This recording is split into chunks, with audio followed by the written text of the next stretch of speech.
যুক্তরাষ্ট্রের নিউ ইয়র্কের হাডসন নদীতে পর্যটকদের বহনকারী একটি হেলিকপ্টার বিধ্বস্ত হয়ে ৩ শিশুসহ ৬ জন নিহত হয়েছেন বলে কর্তৃপক্ষ জানিয়েছে। নিউ ইয়র্ক সিটির মেয়র এরিক অ্যাডামস বৃহস্পতিবার সাংবাদিকদের জানিয়েছেন, স্পেনের ৫ জন নাগরিকের পাশাপাশি ষষ্ঠ আরোহী ছিলেন পাইলট।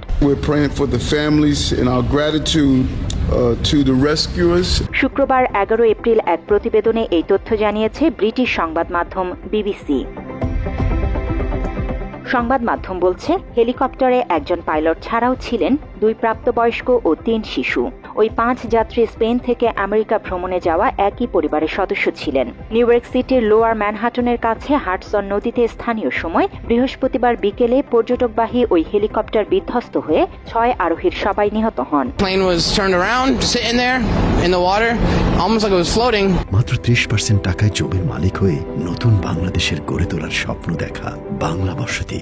আইন শৃঙ্খলা বাহিনীর একাধিক সূত্র সংবাদ মাধ্যম এবিসি নিউজকে জানিয়েছে, বিধ্বস্ত হয়ে নদীতে পড়ার আগে ম্যানহাটনের আশেপাশের আকাশে প্রায় 15 মিনিট উড্ডয়নরত অবস্থায় ছিল হেলিকপ্টারটি। ভিডিওতে দেখা যায় হেলিকপ্টারটি টেইল রোটর বা প্রধান রোটর ব্লেড ছাড়াই নদীর পানিতে পড়ে যায়। We were met by the first responders and they told us they did everything they can to try to save these victims, and you can see the trauma on their face. New York police commissioner Jessica Tisch বলেছেন, নিহতদের পরিবারকে অবহিত না করা পর্যন্ত তাদের পরিচয় প্রকাশ করা হবে না। দুর্ঘটনার কারণ তদন্তনাধীন।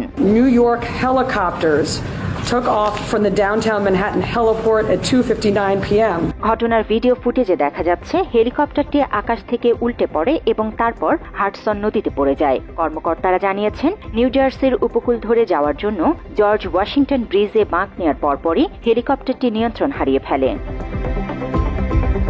মার্কিন সংবাদ মাধ্যম সিএনএন জানিয়েছে, হেলিকপ্টারটি প্রায় 16 মিনিট ধরে উড্ডয়নের পর বিধ্বস্ত হয়।